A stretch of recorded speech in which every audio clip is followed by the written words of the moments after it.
حمید طویل نے بیان کیا اور ان سے انس بن مالک رضی اللہ عنہ نے کہ نبی کریم صلی اللہ علیہ وسلم ایک مرتبہ بازار میں تھے کہ ایک شخص نے پکارا ابا القاسم۔ آپ صلی اللہ علیہ وسلم نے اس کی طرف دیکھا کیونکہ آپ صلی اللہ علیہ وسلم کی کنیت بھی ابو القاسم ہی تھی۔ اس پر اس شخص نے کہا کہ میں نے تو اس کو بلایا تھا، یعنی ایک دوسرے شخص کو جو ابو القاسم ہی کنیت رکھتا تھا۔ آپ صلی اللہ علیہ وسلم نے فرمایا کہ تم لوگ میرے نام پر نام رکھا کرو، لیکن میری کنیت تم اپنے لیے نہ رکھو۔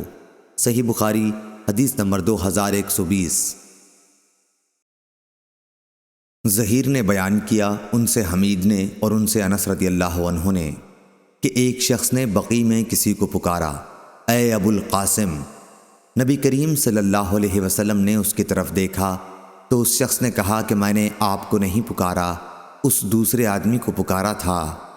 آپ صلی اللہ علیہ وسلم نے فرمایا میرے نام پر نام رکھا کرو، لیکن میری کنیت نہ رکھا کرو۔